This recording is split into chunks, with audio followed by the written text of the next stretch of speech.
Okay, thanks so much for coming. We're going to get started. Um, we're really grateful for your time this evening and invite you to come on down, take a seat or stand in the back, but I'll get us going with a really exciting program today to talk about projects in East Maui. So thanks so much for joining us. Um, I'm Katie Hansen. I'm the director of the Rural and Small Cities program at the Public Finance Initiative. And I'll tell you a little bit more about that today. We'll start with some opening introductions and some grounding in our purpose tonight. We have several key folks in the room to up and help welcome us. And then we'll move into this interactive work of identifying projects to meet the community needs in the watershed and water system. You'll see we've got some topics pasted up around the room as a precursor. Then we'll have a presentation by the director of the Public Finance Initiative, Lourdes German, on prioritizing projects, funding concepts and principles, and then move into a community-centered project prioritization exercise, which is voting on which of the projects that we discuss tonight are most important so that Gina can bring that into the work of developing a strategy for the East Maui Water Authority. So to move right into our opening, I'll briefly introduce the Public Finance Initiative. Who are we? I'm lucky to be here tonight with two colleagues, Lourdes German, our Executive Director, and Alex Grun as our External Relations Manager. And we're part of a team that works as a nonprofit with governments and organizations to embed values in public finance decision-making. And we've worked with hundreds of governments in the last 4 years across the country and are really delighted to be here with you today and to support the East Maui Water Authority. We're here as part of a program called the Rural and Small Cities program, which acknowledges that governments that serve small populations can often face barriers in investing in infrastructure, and we're aiming to shift those patterns by providing technical assistance and capacity building work to unlock public finance resources. And part of that work is we're lucky to have be in partnership with Maui. This work is generously supported by the Robert Wood Johnson Foundation, which is why we're able to provide this free and pro bono to our partners. And when Gina applied to be part of this program, she said that her outcomes are to develop a successful East Maui water resource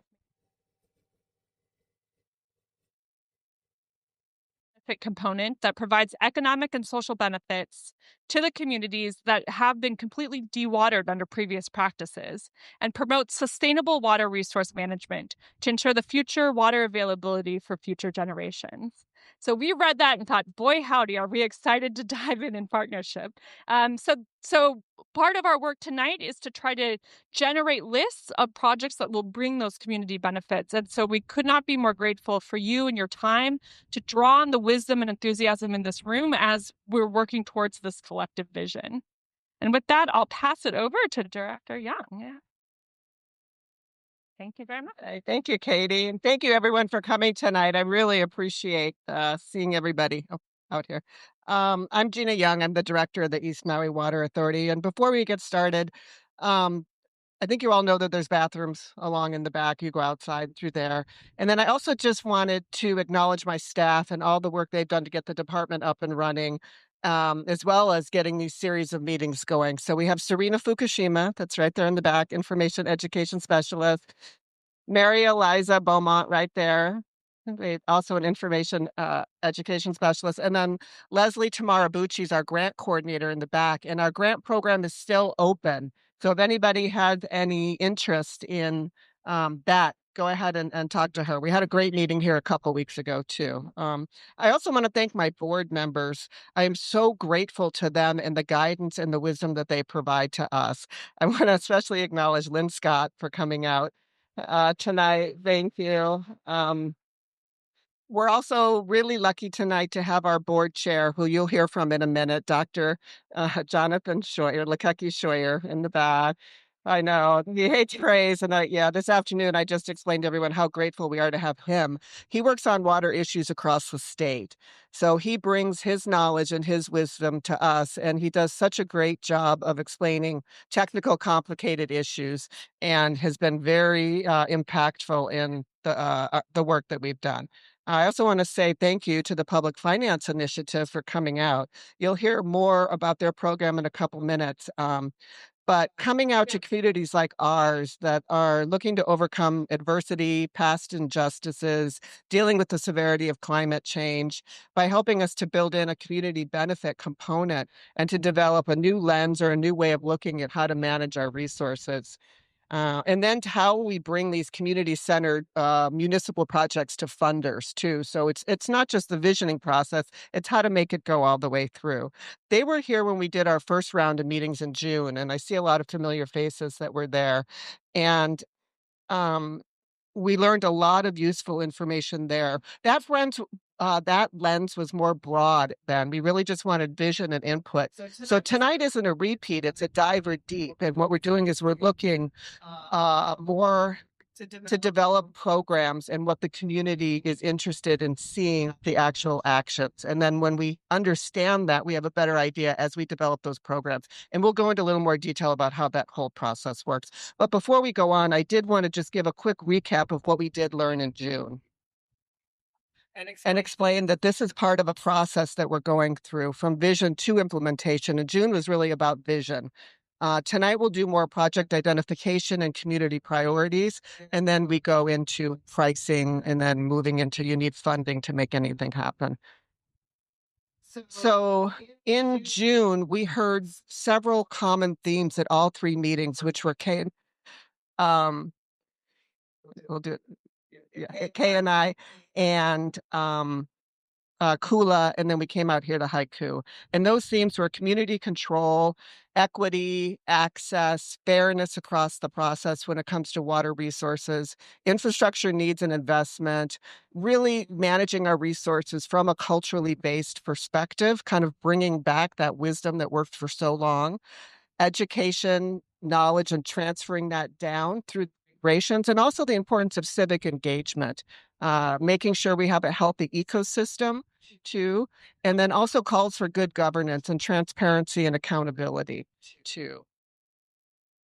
Specifically in K and I, some of the things that we learned from them was just the importance of using this culturally based stewardship, not just of the system and management, but also of how to manage the watershed so that you can actually grow water. And they are also interested in a robust local watershed workforce to really kind of restore the health of the ecosystem and also just to be able to practice their kuleana of taking care of the environment and that the importance of transferring knowledge from one generation to the next. And then we heard last night about their interest in learning more also, specific things about hydrology, so that they can participate in those discussions too. Intrinsically, they see it, they know it, but I think they were really interested in having more training and educational opportunities on that. In Kula, they're a community that also suffers from a history of lack of water. And, for them, infrastructure and water quality issues, just like we face in these other communities. And then also just a distrust of government and frustration towards county and state government, promises that were made or unclear policy making that's just really not translating down to benefit the residents. And then in this community, we heard a lot at those meetings in June about the loss of cultural practice and access to the watershed, and just real grief from the community about not being able to share the environment with their children the way that they had when they grew up. And just really seeing the effects of climate change just in their own backyards and hearing that streams are restored, but then looking and seeing there's no water there. It just continues to foster that mistrust of government and that feeling that they're being let down and there really is no accountability. So tonight we're going to go a little deeper into the project identification. We've developed a number of themes around what we would want programs, but then recently we heard from the Department of Land and Natural Resources that they're going to be holding making a recommendation to the Board of Land and Natural Resources to hold a contested case over the long-term water rights for East Maui. They're going to throw it into they are recommending that the board adopt their proposal to put it into a quasi-judicial process where that you can't discuss things with the parties. All of a sudden, you're in this really restricted area of communication, and it makes it very difficult. Um, so we added a category so we could hear from what you think about what should ownership and management of this. And then I also just wanted to share some general information that we heard of community at all of them, and that was that community members, they're really exhausted from being excluded from decisions that shape their lives. They're seeing the drought, they're very frustrated. They're telling us they want us to manage our water resources more efficiently, more equitably. We're at a turning point. We keep hearing we can't wait to create change anymore. So tonight, we want to hear your voice, your experience, your priorities to guide our decisions to identify the projects. I'm going to go ahead and ask some of the people we have in the audience to come up before we dive into that process. So we're lucky tonight to have Councilmember Shane Sinensi here with us. He is the architect of the charter amendment that created the water authority. He also introduced the charter amendment for the Department of Ag too. So this real idea that the county of Maui needs to take care of stuff. That I'm going to turn it over and let him say a few words. And we'll go to Jonathan, then Lucia. Before I do, let me also acknowledge that we have Jordan Hawker from the Kula Community Association. She's the president, and they also co-sponsored this, and they've been a support. Oh, and we have one other board member that just came in, Moses Moy. Thank you very much for showing up. Thank you, Gina, and mahalo for having me tonight. Thank you. It's very nice to see everyone here. And again, mahalo for your continuous support of the East Maui Water Authority.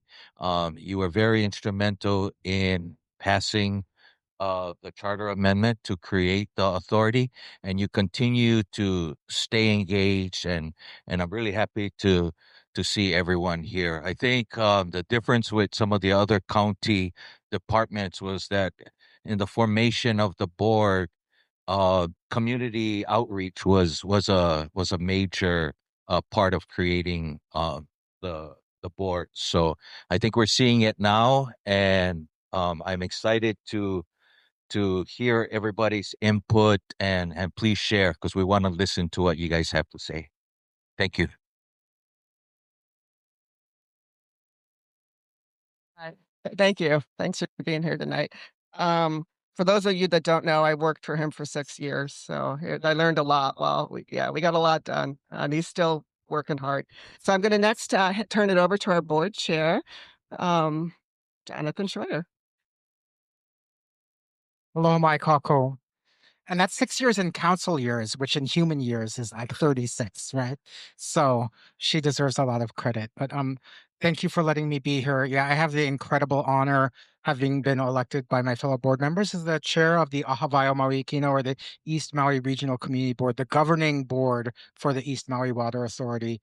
And already some of this has been touched on, but I just want to talk a little bit about how the board is composed and how the charter amendment was put together, and why it's significant as a background for why our time together tonight is significant. So the charter amendment in 2022 that Councilmember Sinensi was the architect of did a few things that were really interesting. First of all, it set up the governing board of 11 members. 8 of the members, a supermajority, are folks who are Maui or other practitioners from the historic 4 license areas that were exporting water to central Maui. Then 3 other members were required. One is a representative of the Department of Hawaiian Homelands appointed by the Hawaiian Homes Commission, and that's actually the seat that I sit in. A representative with expertise in watershed protection and management, and then a representative who represents users on the delivery side of the system. This is really important for a couple reasons. First of all, right, Maui, Central Maui, East Maui, Maui Hikina, is not the only community that has gone through this transition post-plantation. across the Hawaiian Islands, right? We exited this era. Maui is the only community that came together. Other communities said, "Oh, I guess we'll figure out what's going to happen," and nothing happened, and the land got subdivided and developed. Some communities asked the help of the state agribusiness development corporation to take over the systems. Some tried to form a couple co-ops. This is the only community. Maui's the only community, the only county that said, "No, we actually think we can do this ourselves," across the entire Paeaina. That is significant. And the way the board is structured is really significant because it's the first time in well over a century that there's actually a governmental authority that truly can say we represent Maui Hikina and speak for water across Maui Hikina. That's of note. That I believe it deserves applause. That said, in case you haven't followed, even though 64% of the voters of the 2022 election voted in favor of the charter amendment, it was the second highest vote getting thing of anything on the ballot. The most vote getting was Tama. Sorry, Shane, but it was Tama. But all the other charter amendments, all the other council members, everything else on the ballot, this was the most popular thing. Despite that mandate, it's been a fight every single step of the way, with the council starting after the 2022 election, trying to not seat the board, then putting board members through various kinds of public travails. Then there was a gut and replace resolution at the state legislature trying to say, don't fund don't fund the new water authority. There's been species ethics complaints, all sorts of things that have gone on.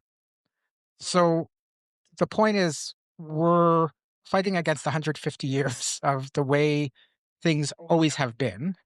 And we're now like 2.5 years into the way we're trying to make the world to be different. And so it's been challenging, but the basis of it all is this work grounded in the communities of Maui Kina to make sure that the work that we do actually represents your guys' vision. So mahalo for spending. I used to, when I was younger and arrogant, I used to start off my talks by saying water is our most valuable asset. Now that I'm older and arrogant, I realize it's time, right? My parents have passed away. We've all lost friends. Time is by far the one thing that is most limited in our lives. So we're spending time on an evening to come together, to meet, and to talk about our incredibly precious resource, Vai, is a deep gift to each other and to this community. So thank you for doing it. Mahalo.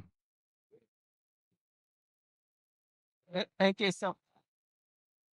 Okay, thank you so much. I do want to recognize Councilmember Keani Rollins Fernandez, Executive Assistant Sarah Sexton's in the back. So I want to thank you for coming out. Yes, we train them early too. So I'm going to have Lucienne come up and just come up slowly. Hold on a second before you. Okay. And we're going to have her officially kick this off as the president of the Haiku Community Association. I think you all know what a treasure she is, but I don't know if you all recognize how important she was with having the charter amendment passed. Yeah.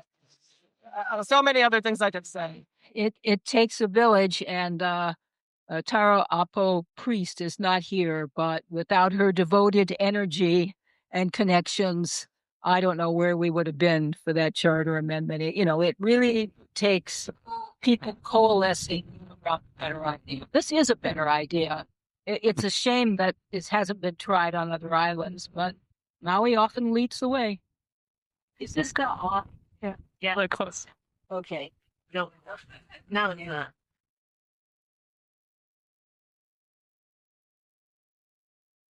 It was off, but now it's on. Very good. Yeah, that sounds a little better.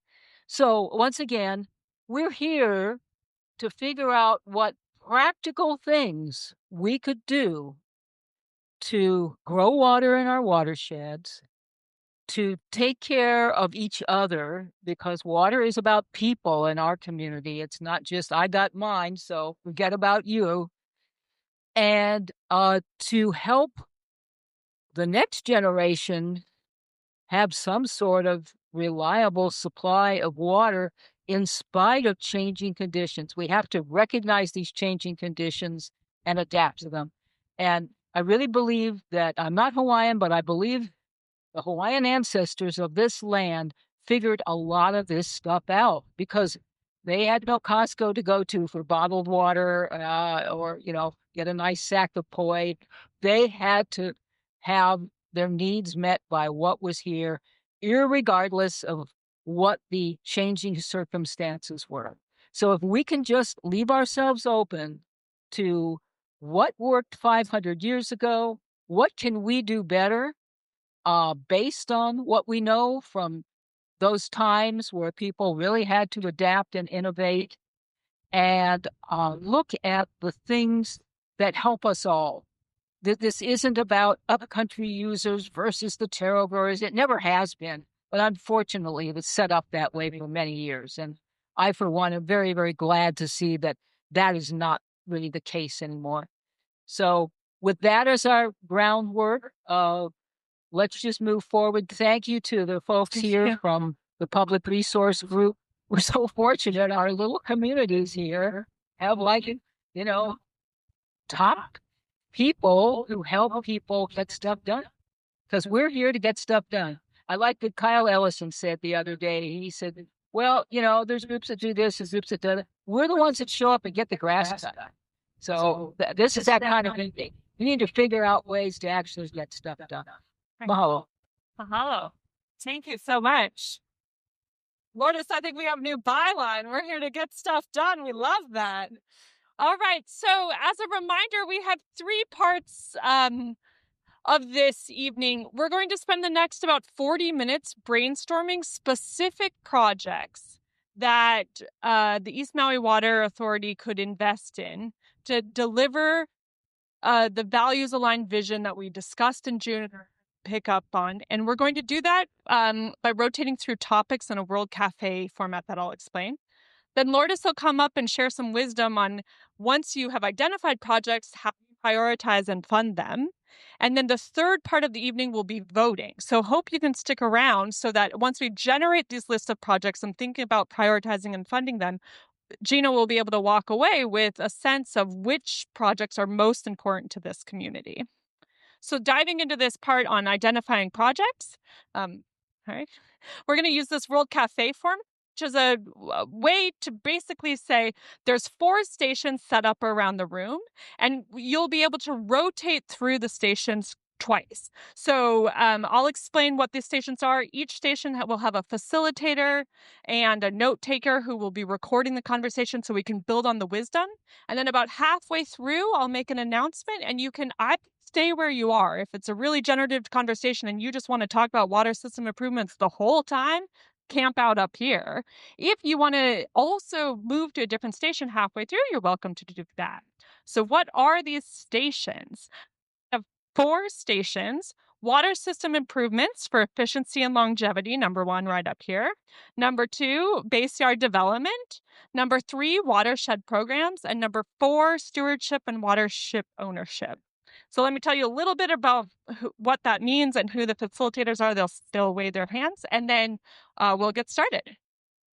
So water system improvements for efficiency and longevity. This is around upgrading the physical infrastructure of the water collection and delivery system to reduce water loss, to improve reliability, and to extend the lifespan. And that will be up here with Stacy in number 1. Number 2 is the base yard development and support. That's creating a local base yard with facilities and equipment to meet community needs.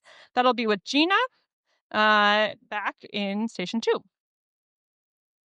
Station 3 is the watershed programs, which is programs to protect and restore the forests, the streams, and the ecosystems that supply water, partner with existing organizations doing this important work, and supporting East Maui workforce development. That will be with Serena back in Station 3, excuse me. And lucky last, number 4 is stewardship and water system ownership and operations, supporting community control of water resources and developing sustainable practices. And that is with Rainia right here. So we can break up now and I'll give a couple. Yep.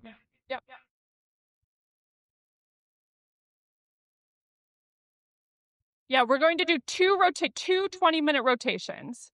So you're welcome to pick a group, and halfway through, we'll make an announcement. You can either stay there or go to a different station. Yeah. All right. With that, we'll get started. Thanks so much.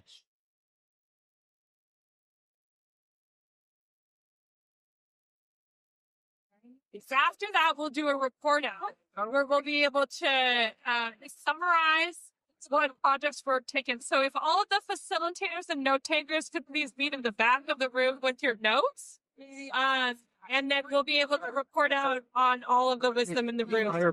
Thank you so much. Thank you. Yeah. All right. Now we will be for it. With that, I'm happy to get it over to Lourdes, who will start our presentation. All right. I'll give everybody a minute to first hopefully hear me and find a spot.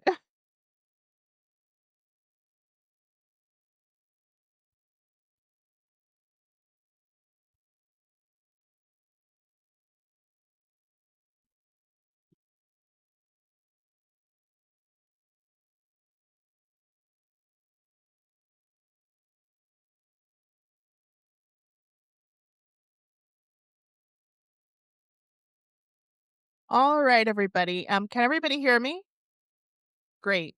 So what I'm going to talk about is, I'll let conversations finish in a minute.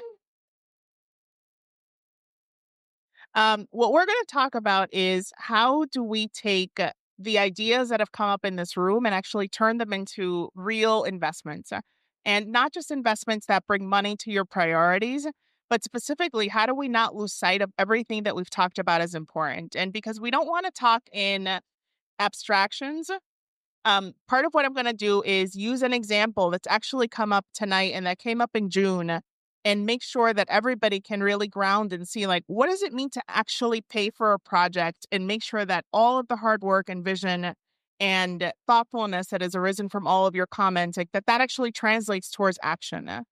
And for that, we're going to use the community base yard and actually carry that through as our example.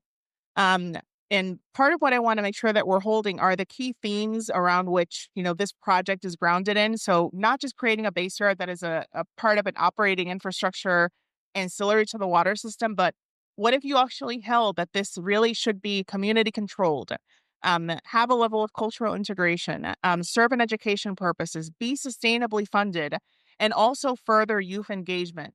That really matters. And in order to do that, part of the question that I know we are asking ourselves and that we ask you to hold with us in this conversation is, when you're surfacing priorities, how do you make sure that leaders at the county level can actually fund them in ways that realize community benefits, so that we don't just talk about that as an aspiration, but it actually becomes a reality? And can everybody hear me?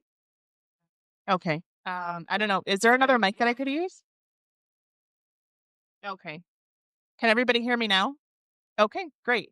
So again, this is the question that we want you to hold with us this evening is, when we actually have these projects, how do we make sure that the benefits are realized that will really in order your community?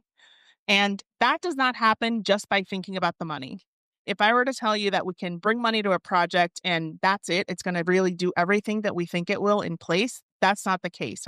And in working with as many governments as we have at the Public Finance Initiative for years, the 5 pillars that I'm going to ask you to audit, hold, and consider are what we are imparting as possibly really vital to achieve these outcomes for the base yard and other projects. Are the 5 that you see here: a commitment to community engagement, understanding costs, understanding how to bring feasible and sustainable funding to the project, strategic alignment, and then implementation and action that actually carries through like that community piece from start to finish.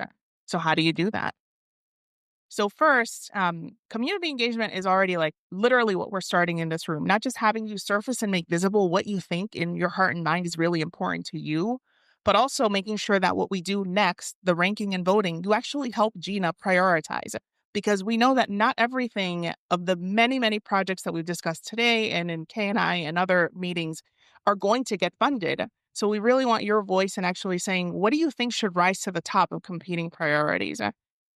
Second, something that leaders are going to have to do, not just Gina, but others who sit with the authority to allocate money towards projects, which is say, what is it going to cost to do this? And in doing that, we want you to be conversant that it's not just the direct cost of a project, i.e., what it takes to put the bricks for the base yard facility and the equipment, or any one of the projects that we've talked about, but what are the indirect costs? Do you need to hire people? Do you need to hire staff? What happens if the project could actually exacerbate an environmental harm? How do you build in money to resource the mitigation of that?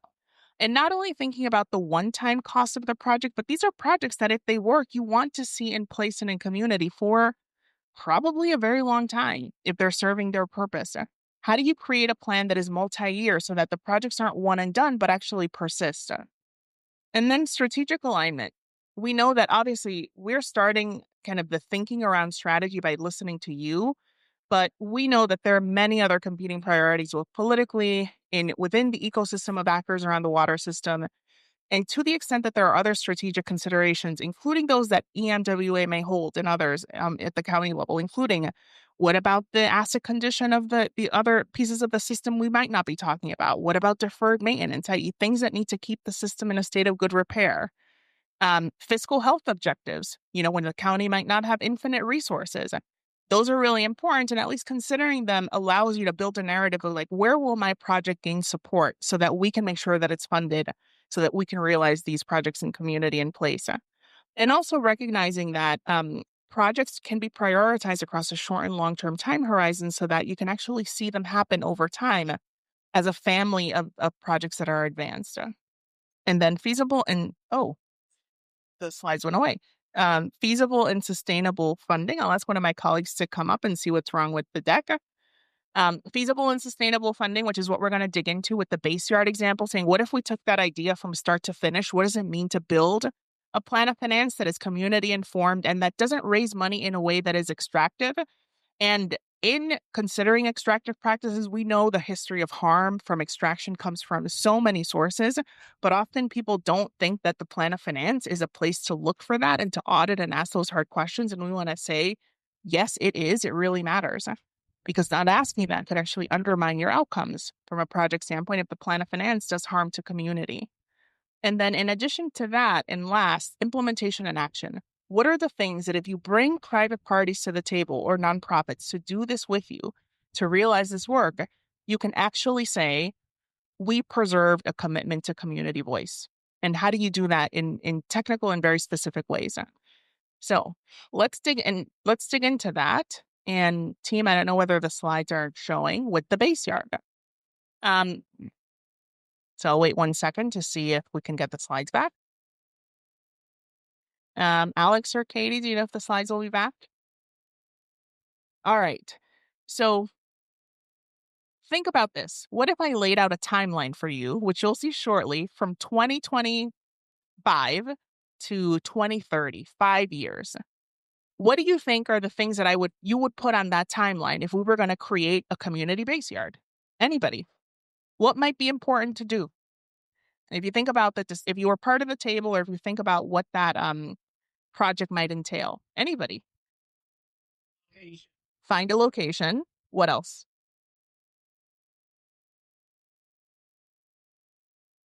You might need to actually create the facility like a community center, unless you already have it at the location.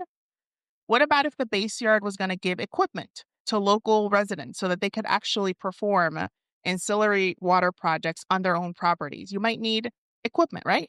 What else might you need? Secure storage, right? Repair and maintenance, because you don't want the facility to be in a state of disrepair. Anything else anybody would add? Staff, workspace.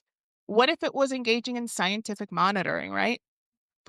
You probably would need either consultants that you would engage, either as staff or on a project basis. Anybody want to say anything else?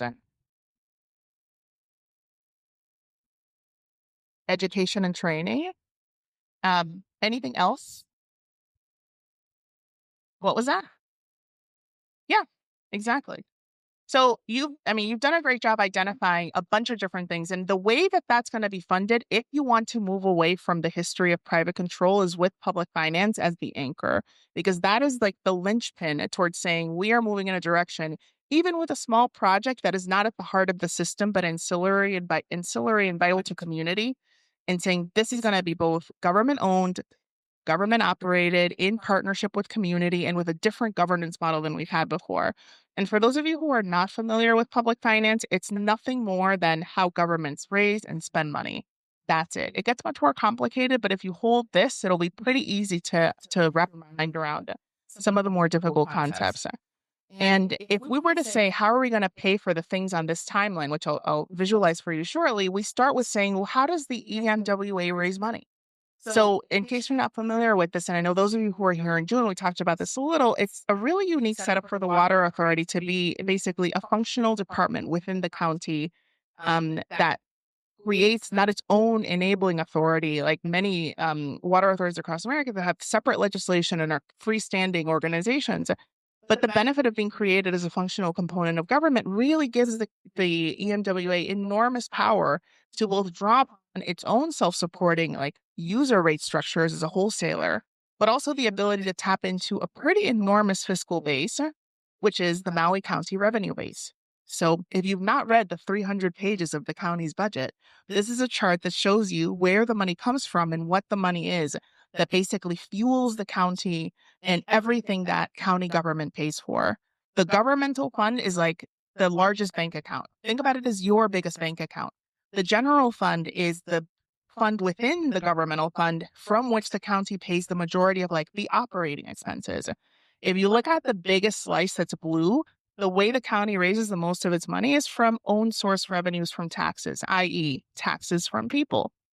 The next largest category is in orange. So that would be non-tax own source revenues, charges, fines, fees. This is great because it provides EMWA something really unique that most water authorities don't have, which is the ability to tap, if it wants to, and if political will is there, to the fullness of this revenue base in multiple ways. And if we were to say, well, how does any government, including Gina, the county, fund anything anywhere in the world? These 5 circles capture what any government can do. It's like the fullness of the tool chest. And if you've never heard about them, in a minute, I'll explain each one. So you can either pay for things on a pay as you go basis. And what does that mean? You pay for things as you go from cash. It's like as if you never use a credit card.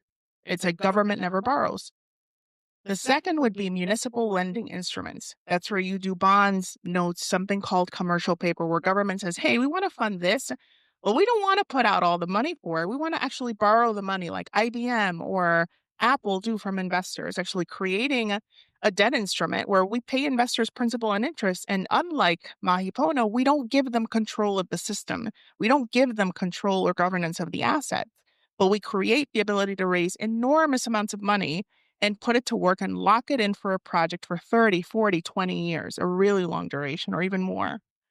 The philanthropic investments, which are not just grants, we're mission-aligned investors, including the ones who are funding us to be here and do this pro bono, the Robert Wood Johnson Foundation, come to the table and say, what if I invest in your community differently? What if I help you go to market? What if I provide a program-related investment or a grant and basically feed the fiscal base in a way that you probably haven't thought that could be expansive? And then public-private partnerships where you guys have enormous experience. So that is Mahi Pono made live, where you basically do one of or more 5 things. You bring a private party to the table in relation to an asset and you jointly design, build, operate, finance, and or maintain that asset together. And I don't need to tell you what that history could lead to. You've lived it. It's where you really share that risk and also the control and the downsides and upsides for a really long time that you define in a contract. And then land value capture, where you basically use the resources that are the biggest surrounding us, land. And you think about what you're charging developers, you think about development rights, and all sorts of land-based instruments that generate money, which can be invested in public goods. And it's a family of, I would say, over a dozen instruments that often feed that fiscal base, the fiscal pie, and often are thought about in unrelated ways to water systems. So obviously you can't Ah. Can you hear me now? Can you hear me now? Okay.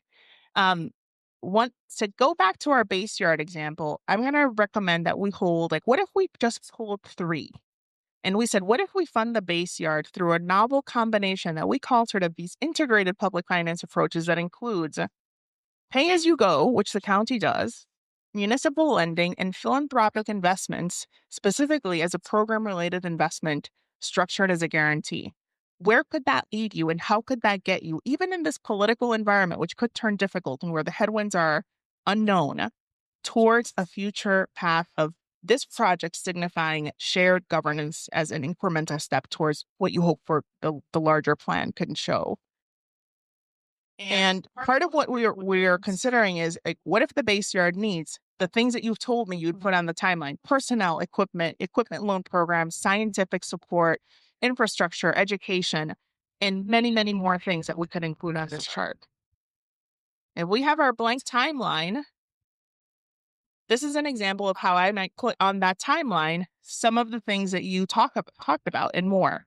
So we'd have to do a project design, right? We'd have to think about, when do we start buying the equipment that we want to make sure is available for community?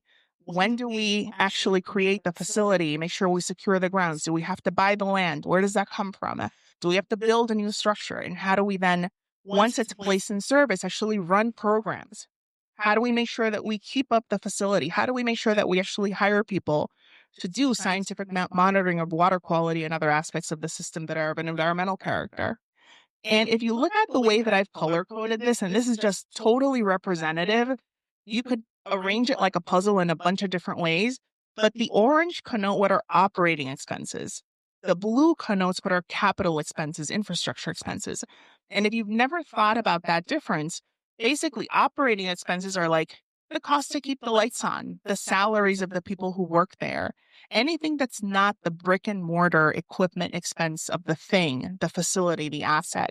And the reason why I color coded them as different is because in public finance, not every dollar that you raise can be used for anything you want. It's restricted. There are going to be some pieces that you can raise that only can be used, money, funding for infrastructure.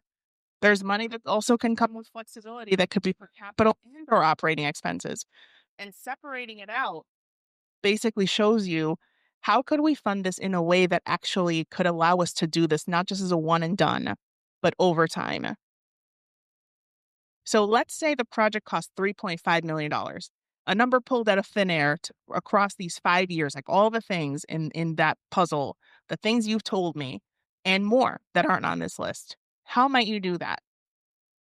So if the county was only using pay as you go, like as if you never used a credit card, that $3.5 million would have to come out of the, basically, either the EMWA's budget and or the county's budget in real time as cash. What happens if the money's not there? What happens if there are competing priorities? What happens if all the other projects we talked about are important too? That's really tough, right? To rely on just one strategy where you're just putting out cash every year. You might have politicians who come and go who don't like the project and who decide to end the appropriations, i.e., putting money forward on a pay as you go basis for them. So, how do you safeguard that? If you didn't just rely on one strategy, what if you relied on three? So you could actually say, you know what, we are going to pay for some things as we go because that's needed. That's the way that we're used to funding some projects. But what if we actually bring in municipal lending instruments and partner with a philanthropist who could help us go to market, borrow the money on the best capital efficient terms, who cares about our mission, understands that water is vital to healthy communities, and that governance is critical given the history of harm here. And you could actually raise more than just $3.5 million for the base yard and a bunch of other projects all at once and lock in that those projects are going to be well funded for 30 years. That's action that you could actually feasibly do, and which you can do in a way that is sustainable and creates intergenerational equity so that there is a distributive value to everybody and others not in this room who really care about seeing not just the project he stood up, but also sustained over time and really serve people from a workforce standpoint, from a community standpoint, environmental standpoint, and many others. And it can also be insulated from the kind of political shifting headwinds that we know are happening, including possibly in November. question.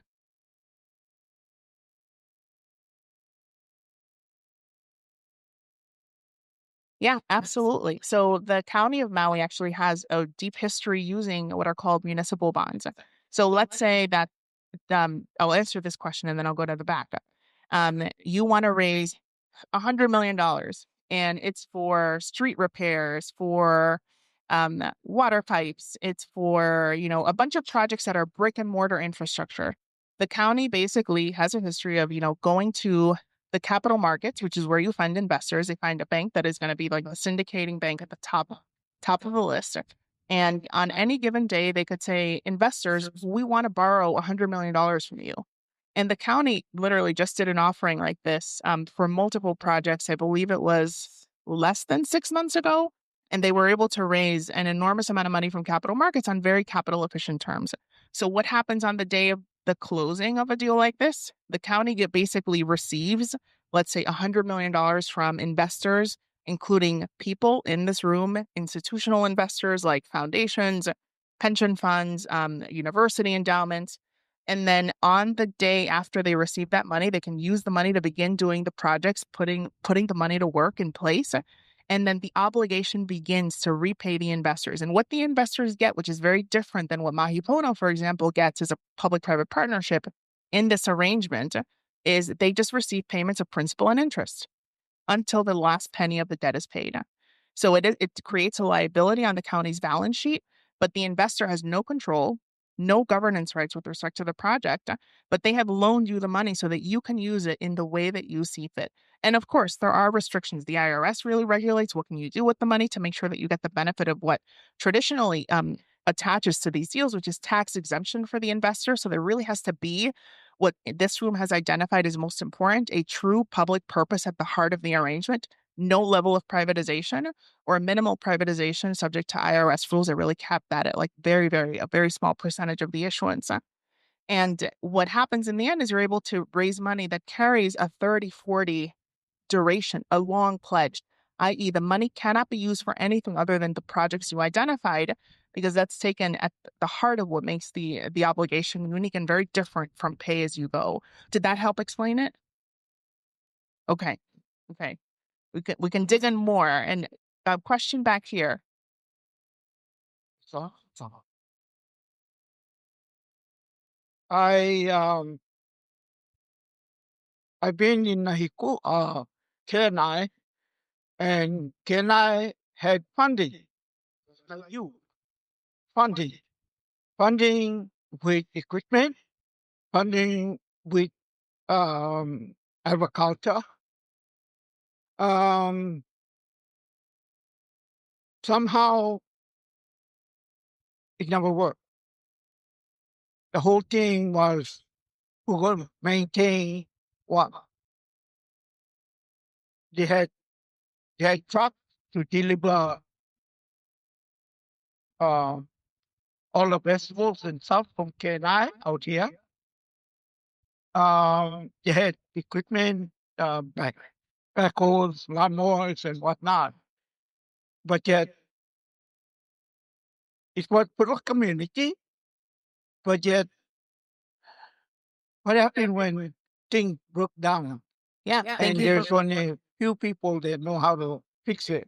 Yeah. Thank you for raising it. In public finance, there are many projects that fail. And the majority of failures that I've seen disproportionately are projects that public-private partnerships because they happen under basically a contract that, as you've seen with Mahipono, can be a lease and others. And basically you are left to the public accountability of your private sector partner who's really taken probably a share of either the building maintaining operations of the asset and doesn't have the public accountability as a public elected official would and care for community, perhaps. Often in municipal bonds, there's a safeguard around the things that you said that under IRS rules, there's a very, very strict rule that says when you raise money from this instrument and it's subject to tax exemption or your investors, the IRS requires that you show the project is done within either a 6-month, 18-month, or 24-month rule. There are different exceptions that attach depending on factors of the deal. And if you don't do that, like the IRS will audit government and actually there's some pretty serious consequences. And the benefit of this is that it creates the urgency to do projects, deliver on them in the public domain when you use this instrument. And it's different because you have not just a federal body of law around it, but you also have securities law that attach around the kind of disclosures you have to make. If, let's say, the project is going south and people say, actually, we can't do this. Something is happening where we have risks that we didn't think about. And that's one of the unique benefits that comes in when you actually use an instrument that can create not just a multi-generational funding stream with investors who you bring to the table and you choose, but it also insulates, I would say, the level of risk you talked about because there's that IRS oversight. Yes.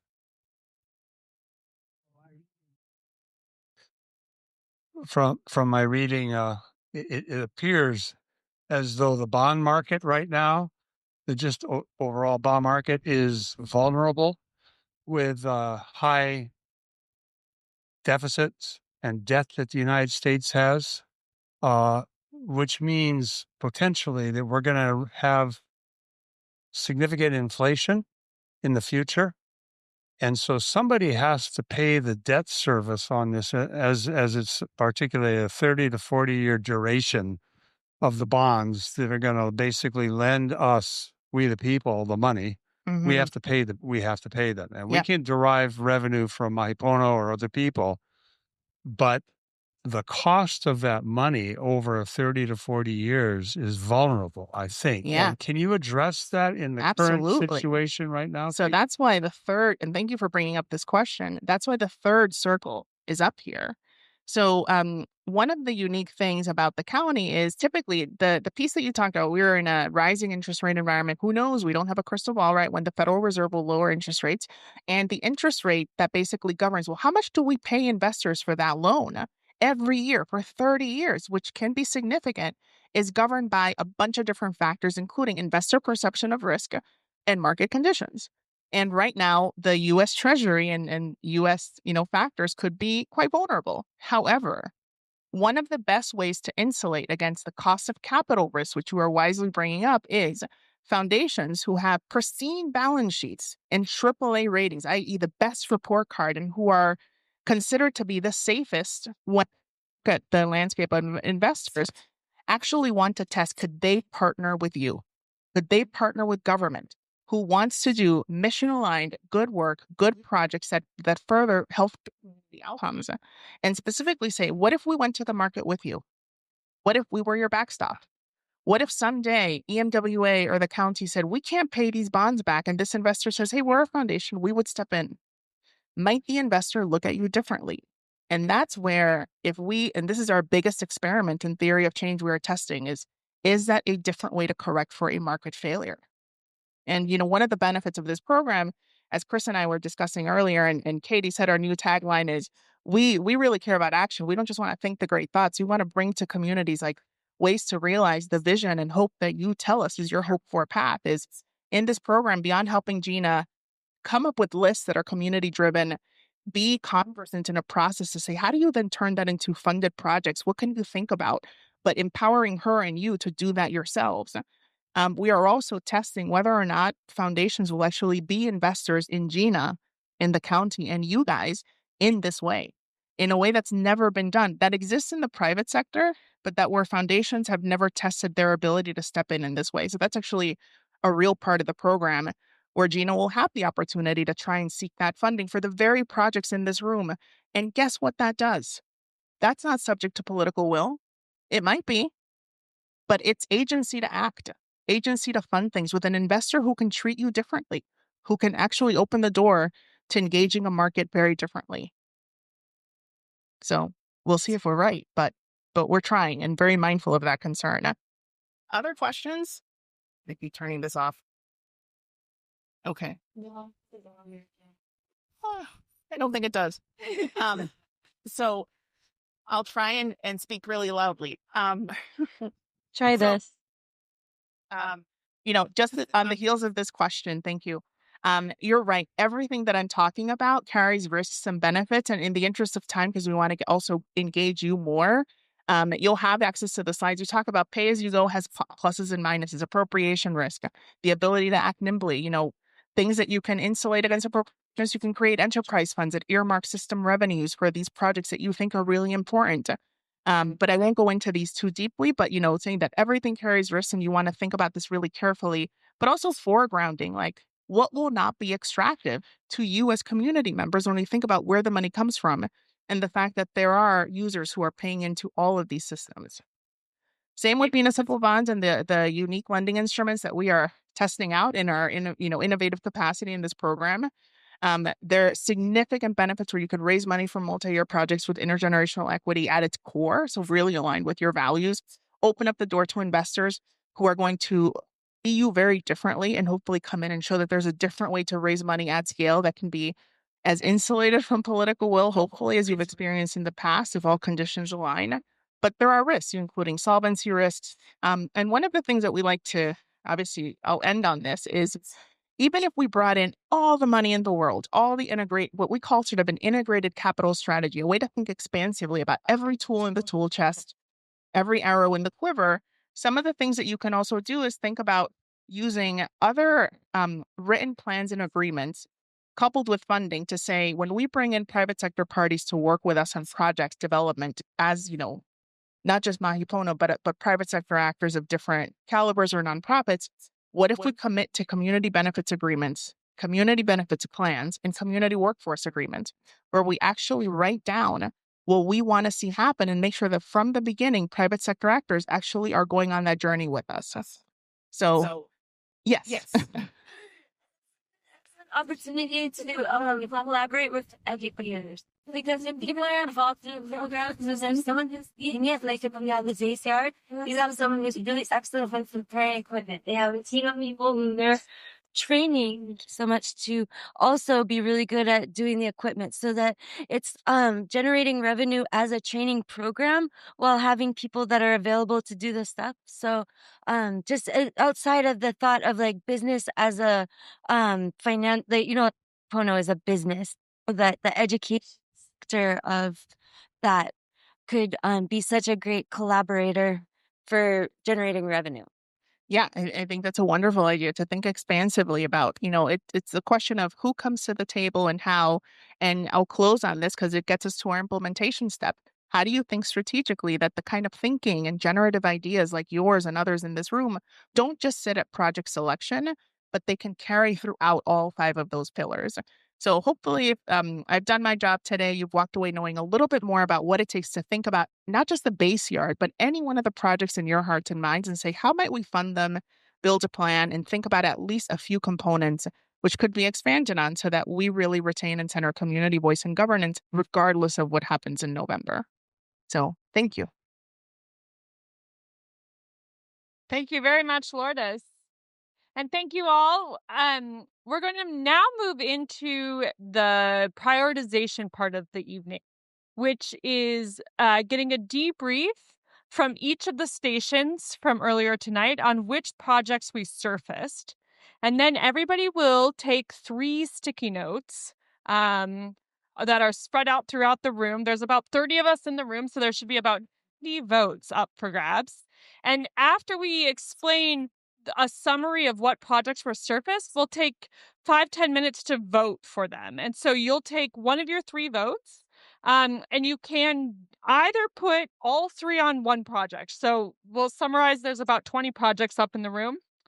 And if there's one project that's so important to you, it's near and dear to your heart, you can put all 3 of your votes on that project. That's what I want to see happen. If you want to spread your 3 votes out, feel free, vote as ever you'd like. And then we'll have a visual representation of what the folks in this room, this community, thinks are the priority projects. And so I'll bring it over to Stacy, who will kick us off with a summary and then model what that vote looks like. We're going to ask you to place your vote underneath the title, right? Because if it's here, it's a little question of, right? So the first project here is Studies for a More Efficient System. If you'd like to vote for that, put it underneath that title. If you'd rather vote for Kupuna Knowledge, you'll stick it underneath there. All right, so we'll start with Stacy explaining what these projects are. And just for ease of voting, we're going to transfer these over to that wall. So if we could do that really quick. They can go first. All right, aloha. So our group was Watershed Program Workforce Development. We had some really great themes when it came to workforce development. And this is also kind of we're combining from the different groups as well. So workforce development, but specifically through partnerships with existing organizations that are doing the work. So trying to combine our forces together for the good. And a workforce training program that through the college. So partnering with UHMC, maybe giving credits or incentives, working with the kumu in the college, getting the youth that could be interested in this type of work involved, and kind of going through that pipeline. We're looking at community training programs. And so there was a few, such as a cultural stewardship program, training folks in hydrology so that we could have our own homegrown hydrologists working and studying the area. We're looking at education programs. So that's multifaceted community work days, working in Lo'i, working up in the forest, oral history projects, working with kupuna, understanding what the streams look like before and the changes over time. Looking at a virtual tour of the system. So folks that maybe can't access that area can still go online and learn, because once we learn and we get passionate about something, we want to become involved and help. Having signage of the system, including the Kuleana parcels, and again, utilizing the college, not just in that training program, but to provide class credits as more incentive to get the youth involved. We're looking at invasive species, so mapping what invasive species are in this watershed, and then ranking and prioritizing what we want to work on first. And that could be also with existing programs. And then on the flip side, understanding native species in the streams as well in the forests by doing surveys and then creating restoration plans to support these native species. We have I'm just over here. We also have a really interesting idea of creating public engagement and putting out kahea specifically through an EMWA social media platforms. Again, working with and engaging youth, meeting them where they're at. So having posts targeted specifically to that generation. So we're seeing a theme of like ways to get youth involved in EMWA in this program. Community stream monitoring programs. We have an Adopt a Stream program, which I think that group had already created pretty much a plan to do. So we can implement that tomorrow if we want. Just kidding, but it was really, really well thought out. And then I'm going to flip it over to Mary Liza for the base yard. Thank you, Serena. We had the base yard. So we have these two here. So the two things that you can vote for in relation to base yard, because a lot of it was kind of tied into these other goals previously stated, is the EMW base yard would be for education programs, storage, and workforce office space. So we've already talked about having education programs, but utilizing a base yard for those to have the community come together. And then also an equipment loan program to assist landowners in Uwai stream maintenance as well. So equipment loan program, that would be like bulldozers, trucks, things of that nature that people don't necessarily own, but they need for these sort of maintenance projects. So those are R2. And then Stacy, would you like to go now? So I was system improvement station. There was some together, so I tried to reduce overlap where possible. So about water system reuse, wastewater reuse ideas. There were multiple ideas related to reuse of wastewater, whether that be a treatment facility, assisting people with cesspool conversions, or home gray water use. So I kind of put everything related to wastewater reuse up here. Open ditch improvements, such as improving lining,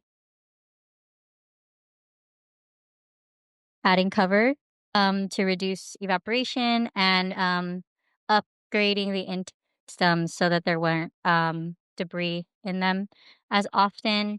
There was also a proposal to have selective diversion for water to actually flow underneath the diversions so that the in-stream flow standards were kind of naturally in place. There wasn't like any kind of mechanism that needs to be opened or closed. It just naturally went underneath. And if the stream was above that level, then you could capture water and divert it. But it was like a way of mechanically um, preventing diversions over a certain level. And that the purpose for that was to ensure flow to the ocean and also the aquatic life that needs that ability to pass through the streams. Um, More storage and deeper reservoirs was another one, which we talked about a lot. Um, the project to do more studies of how to build a more efficient water system. So looking at other communities and also asking kupuna of what has worked in the past. This project is similar to one over there, but to build a kupuna knowledge base that's recorded videos, audio stories, and stuff like that, because the knowledge of our kupuna is invaluable. And once they are gone, that knowledge is gone with them unless we record it. And then the last one is also a combination of multiple ideas to do an assessment of all the various deferred maintenance on the water system to create a comprehensive list and include a financial impact study. And um, someone added after that to make sure to include non-financial valuations, such as like the triple bottom line. So not just the value of a dollar, but also of like what the value of all of those improvements would be to the larger community outside of financials. I don't know who's last. Okay, we're next in the stewardship and ownership, and a couple of our ideas got swallowed up by the other groups. But what we have left is to determine how to price the water. The water price is really low, so we want to change that. Demand of accountability for mahi pono, so making them take ownership over some of the changes they've made to the water system and making sure they follow through on making the changes needed to increase the flow of water where it needs to go. We haven't really fleshed that one out fully, but we had an idea for a watershed fee from visitors. So people who are visiting the east side of the island to go, drive through Hana, they could pay maybe a fee to drive on the road. Better water catchment, training people to build reservoir systems in their own homes, kind of decentralizing the water system so that even when we have less water flow, that people are still kind of managing their own system on their properties. And another idea we had was to do some stakeholder mapping. And so who are the people who live on the streams? What are the uses for the streams? Also looking at like bottom up and top down. So like who are the major users of the water, stuff like that. And the last one is just to totally buy the system. Yeah, we really talked a lot about the adopt a stream idea. We want to create a community. Um,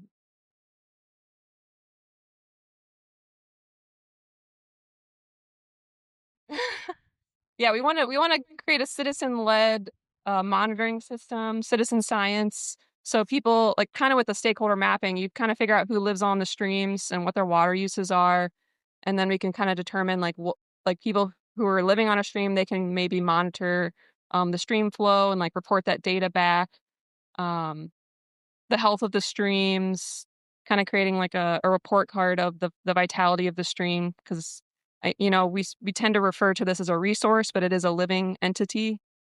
So just kind of looking back at that and creating more signage in the Ahupua'a systems, like where they demarcating like the different watersheds within that.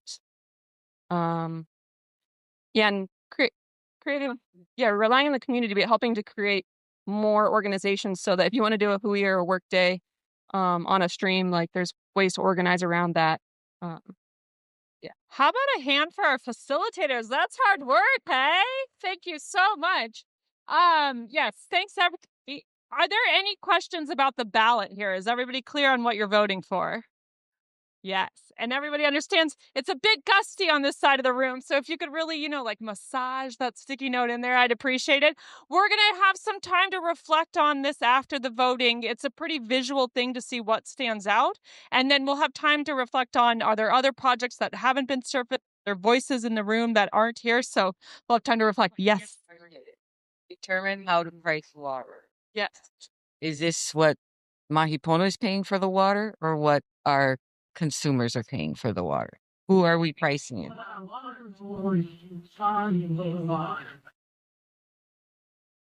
Yes, to to Mahipono. Well, the county will decide what the consumers pay. We would purvey water to, we're a county authority. So the county gets water from us at no cost because the county is paying for our authority.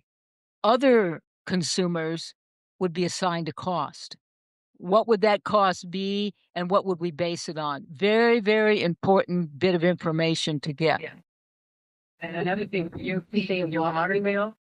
You're not only paying water, you're paying for the transmission of the water to get to your place. Yeah, do you want to write up a little bit more of a description there? That'll help out. Oh, Serena's got it.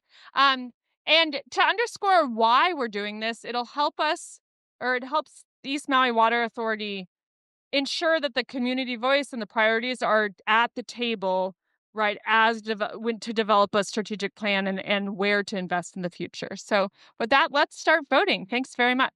Excuse me?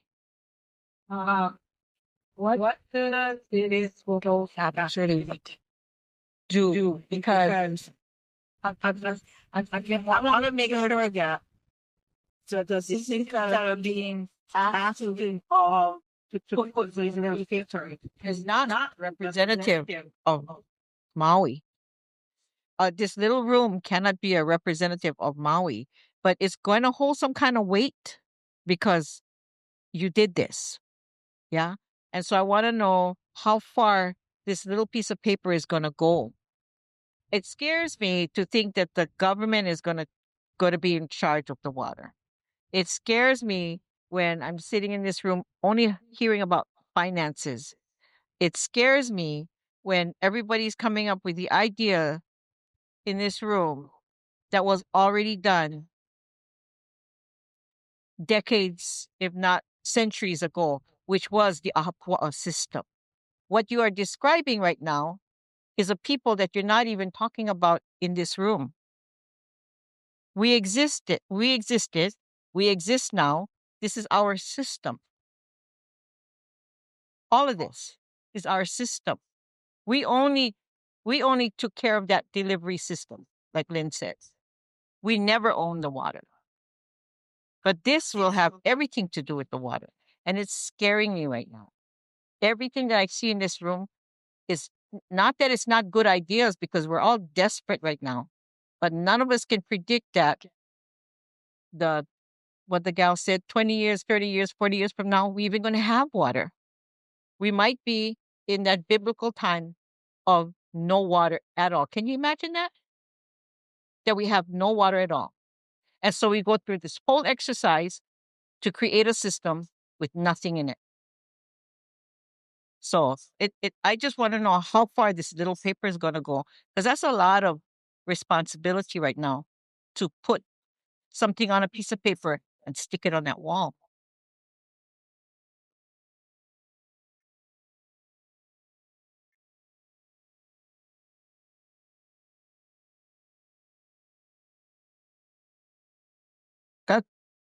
That's a vision.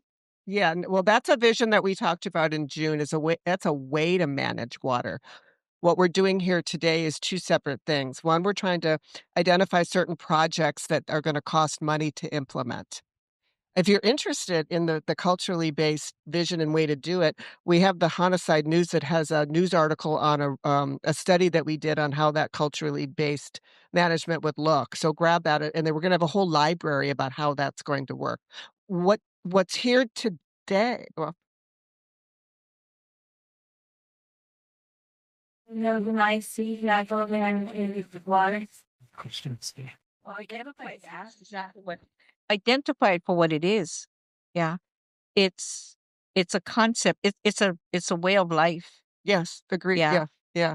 And so we've been pushed on the side for centuries, for generations, only now to come back and participate in bringing this system back under the regime of. Yeah. And that's what's scary. The system you're describing is okay, but it's under the regime of. And you know how I'm cynical because there's corruption in everything here. There's high probability of corruption. Anytime you talk money, anytime you talk, we're going to be partnering. So now who's got that leverage? Um, it's scary. There was no such thing as leverage. Everyone was responsible for what they do. Yeah, we talked about the Konahiki system last night and returning exactly to that. What's expressing now is the mistrust that I talked about earlier about that people have in government and private entities coming in and past practices resulting in things that maybe didn't benefit the community and actually did the opposite. Government allowed it. Yeah. Yeah. But we're here today asking for, we're not just doing, we're here getting guidance from you. And when there are things in here that can help the watershed grow water. I know there's fears about the future, but we're trying to plan ahead and manage in ways we can help the ecosystem be more healthy. So if that's your number one concern, maybe that's where you want to focus. And as far as how far this is going to go, is it's going to help us get us clear what people want. Last night, we were so surprised to see that the base yard operations came up as, of course, and local control and ownership done by people that live in the watershed area. Those were the two most popular that were outweighed by anything. So when I go for funding and I'm able to say we had community meetings, we talked to people and we actually did a priority ranking and this came up, that helps me. But the other thing that's so good about this is I hear new ideas that I can't dream up everything. I mean, so when I hear other people, especially in my base yard thing, discussion that we have, those can get implemented, and I can take your knowledge and run with it. So that's what we're here today, is so that I can learn from you and listen to you. But I need to know what's important to you, and that's what. Now that I've taken all of your ideas, money is not infinite. Knowing that, where do you want us to focus our resources? Yeah, and I'll add from our end, we also really appreciate the honesty. I think what struck us in June and the desire to want to work here is the real honest conversations because we think if you don't have that, then you really don't have authentic community engagement. And we can't force the people who aren't in this room to be here. We wish there were everybody in the community would come to these meetings. But we trust that Gina and her team are doing their best, and you hopefully will spread the word to those who should be here and tell us whose voices are missing. But I think part of what we hope to do through these exercises is not convince you that, or Gina, that any one approach is right like a prescription. But we want you to think, what are the questions you could learn to ask those people who come in as investors and with ideas so that you audit them and you say, wait a minute, I remember the history that was here. How do I know you're not going to bring us to that place and that you're actually moving us forward in the right direction? And that's what I'm saying because we're not being asked to work on that. We're asked to vote on this. We're asking for a vote. So I want to know what kind of weight does this vote have? Where does this carry out? What boxes and check off now? And I appreciate what Ken and I was saying because you know what, I agree with them. In their area, that you don't see enough people. Of course they don't know exactly how, but In other districts, in other areas, there might be transplants that are there that have a whole different perspective on how they want to manage their water. Gonna be one size fits all. That's dangerous. Well, our meetings were held tonight here, and also in KNI, in the watershed communities. Yeah. So They're embedded in a lot of what's been generated tonight. And regardless of where people are from, I think everyone in this room has their hearts in the right place. And we combine the cultural values of the past with the technology that we have available to us today and actually have them work together. I know there's a lot of discussion around finance because we have a financing company here to support, to actually be able to take the centralization of the control and the power out of private hands And that's why money's in the conversation. But I fully understand where that past mistrust comes from.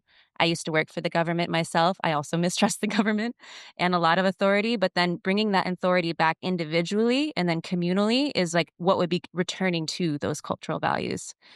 And if we can move away from like just monetizing and pricing the resource itself, is also valuing the system as a living, breathing system that we're all connected to. And so part of restoring that is not just restoring the infrastructure, but also the pilina, the interconnections between everybody involved. And so us focusing on relationships as well and restoring trust is a big piece. And we're not here because we're required to check a box on some application. This isn't an EIS process where they're saying, go out to the community. And then we go back and we say, we went out to the community, and we're still going to go ahead and do exactly what we wanted. This is truly me, our department, Shane, who was here earlier, who's part of the county council, interested in listening to you and what your ideas are. And sometimes this is how some of the best ideas move forward, is because it wasn't the policymakers that dreamt it up. It's because you actually had your ears open and you were listening to the people on the ground that are living and experiencing it. I just wanted to add, like, I went to my first East Maui Water Authority meeting, kind of expecting to like go there to go fight the government because they're trying to steal the water. And when I walked into that room, it was the first government meeting where everybody on the board was Hawaiian and mostly kalo farmers. And I had a moment of like, if there's anyone that I'm gonna trust to make decisions with the water, it's this group of people who's on this board. And that's kind of what pushed me to get involved with the water authority because it's really important to me and my vision for what I hope Hawaii could be one day again, to like support this type of leadership, even if it's maybe not perfect, but that's kind of my trust is in those people on the board. And so I think if anybody has um, hesitation, I watch a lot of government meetings, and this board and this department looks really different than a lot of other departments, both at the county and the state. So that's just like is why I wanted to facilitate and like be more engaged in this conversation because it looks really different. Just go look at a meeting.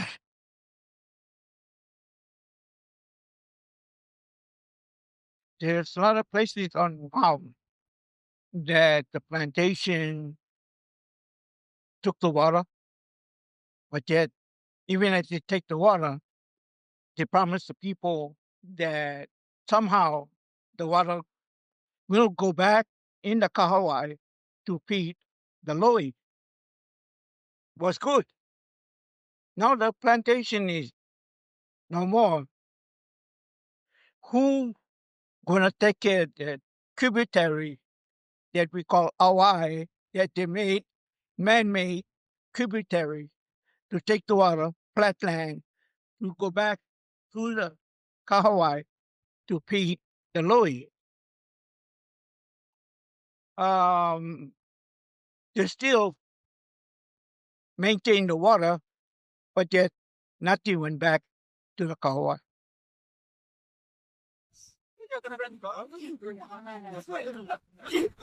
I think actually better it. But what everyone is saying that it's not water, but it is the distribution system. Then that way it'll ease my mind that we're not controlling the water. Oh, yes, because nobody owns the water. But if we can manage the distribution system, then I feel more at ease to pick and choose. Because I want to leave that resource out of the equation. It was freely given and it should be freely received. Thanks. That's an important clarification. Thank Go vote.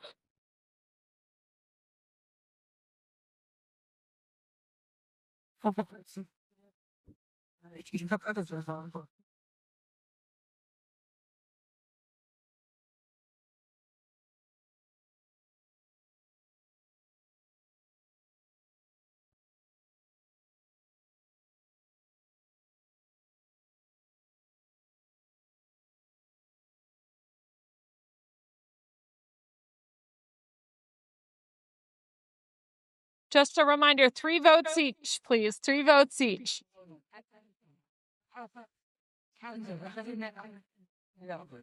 Yeah,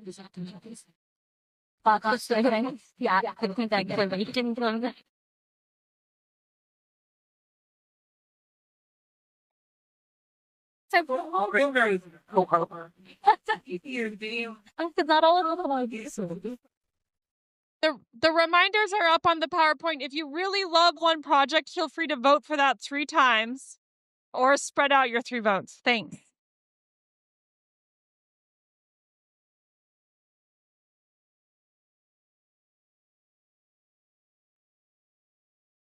I learned about my classes. I was like, good. Like, I think it like the thing not or like that within the thing of each other. And so I was like, this is that's fascinating. Yeah, yeah. That,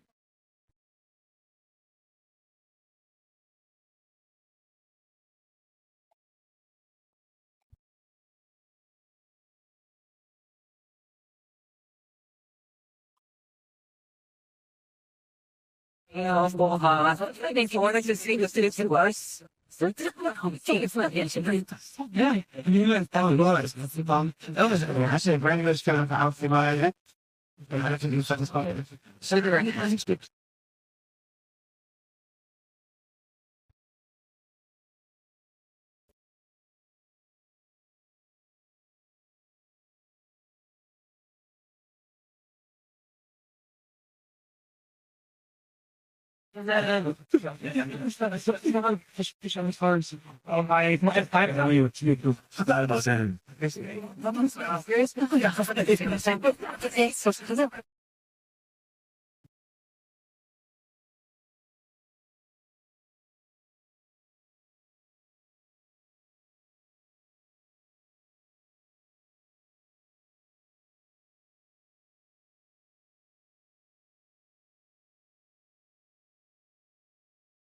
It looks like everybody a couple more minutes, another minute vote, wrap up.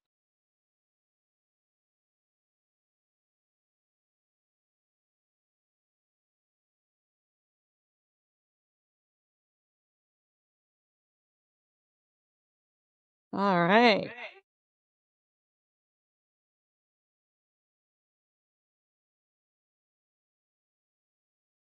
yeah,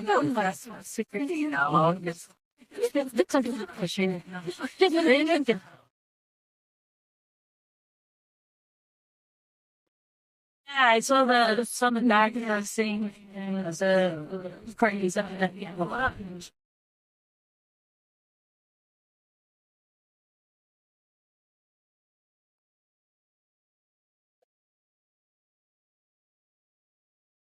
Okay. People want to place their final votes here. We can get started with a little bit of a debrief.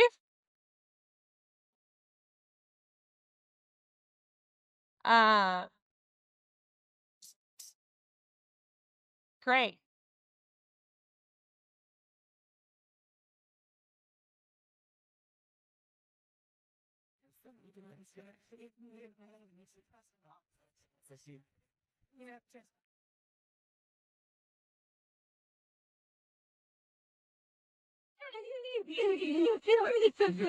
You're right, like that.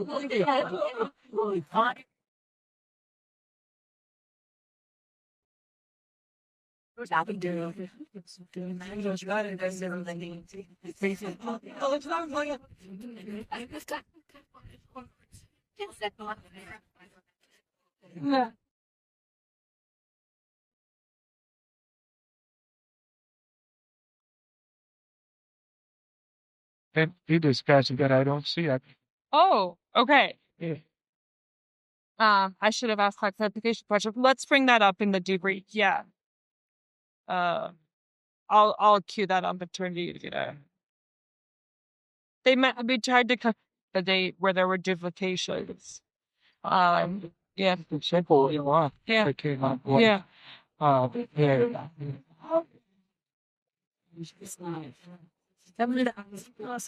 Yeah. Yeah.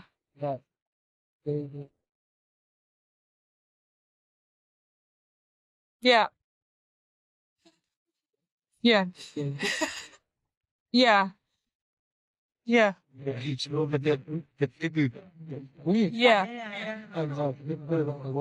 Yeah. I think Stacy did do that. Let me pull her in.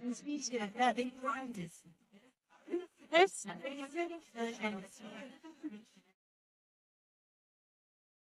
Senator, there's has a question about one of the. You do mind? So it was about the diversions of the stream. He was wondering where that was reflected. I think she might be able to. Okay. Okay, everybody, if we can just clear out of this area a little bit, we'll debrief here. Thank you all for voting. Do you guys mind if we just, we'll spread out. Okay, so starting on this corner, there were about 30 people voting. That's about 90 votes each. So we can look at what jumps out in terms of projects that are real popular with this group. So I'm just going to go the line here from left to right. And starting here on selective diversion, we've got 5 votes. A real popular project was this stream monitoring, the adaptive stream. When I counted these up, we had 16, 17 votes out of 19. That might be somewhere between 15 and 20%. Another extremely popular one was this education program, community work days, an oral history project in streams, the virtual tour of the systems that has 15 votes. All right. Invasive species mapping coming in at 6 votes. I'm just calling out the big ones. And then here, I think this might have the most. By the system has 1, 2, 3, 4, 5, 6, 7, 8, 9, 10, 11, 12, 13, 14, 16, 18, 19, 20 votes. All right. So when we bounce, when we look through those, the kind of top 3, I think, if I'm reading this right, by the system, this community stream monitoring, and education programs, which do roll up several problems. But does that resonate with folks in the room in terms of top projects? Are there any ideas that were not reflected or that don't pop out when you're looking at these visuals?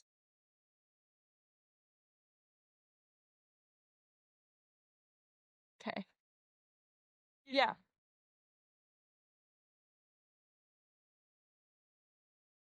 Sure. Oh, just that the system improvements ones, there's lots of good ideas there, but it's split into many different categories. So there's a lot of votes over there, but split between different parts of the process. So maybe ways to coalesce or combine a couple into like a singular project. Thoughts you want to share? All right. How about here? Any thoughts? By the system. No. Any thoughts you all want to share? It was just really cool to see all the overlap of projects. Everyone's kind of dreaming the same thing, which is cool.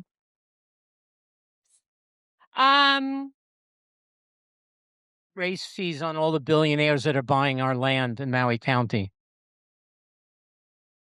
I didn't know, Gina, do you want to say anything that's jumping out to you? Or we'll move on and towards wrapping up. Yeah. Okay. All right. Great. Well, I want to just say thank you all very much. As Gina said, this information will be really important as you move forward. So I'll let you say more in terms of what comes next steps and commitments. But on behalf of the Public Finance Initiative, we just really thank you for your time. And it's been such an honor to be along this journey. And we're excited to move in towards supporting the action planning and getting stuff done, as we said at the top of the meeting, to do what we can to help. So that'll let Gina close us out. Oh, thanks everyone. I so appreciate listening and hearing your wisdom. And I promise to keep coming back and getting your guidance and giving you updates. I have some staff now, which is huge. We do want to do some community education, but I do want to say one of the things that wasn't up here that I did hear tonight is that you don't want to see the county or us acquire a whole lot of debt and risk anything. Was I right about there's concerns about the future, and yeah, I'm seeing some nodding too, so I didn't just hear what was on here, I just also heard caution about spending or using heavy financing as we move forward, especially during an era of climate change, so I will take that to heart, but thank you, we'll keep coming back and listening to you and reporting back to you. Thanks, everyone. Oh, and we do need something from you. We need your help on November 14th to testify and make your thoughts heard to the policymakers, to the state so that they understand. And then we'll probably need your help around budget time with the county council too. It's one thing to tell me something, it's a whole nother thing to tell the people with the money. Yeah, and Gina, we also oh, Gina, if we can, we also want to make sure that we thank you and your staff. I know we don't take for granted the trust you placed in us. And everybody who has shown up when we know you could be home watching TV and enjoying your night. We really value that. And also our partners like Shay Chan Hodges and her husband, who are the whole reason why we even got included in this work and had the privilege to start supporting you. And I also want to make sure I acknowledge Katie, Alex, and staff members who aren't here because putting on programs like this takes an enormous amount of work. As you saw, we're a very small team, but it's a real privilege to be here. And I want to make sure we thank them and all of Gina's staff as well for working hand in glove with us as partners on every detail from food to rooms to ideas to hopefully make this feel like a conversation that was honest and important and that moves you forward. So thank you. And just a quick shout out to our grant program. You can find information on our website, but November 5th is the date that the applications are due. Come.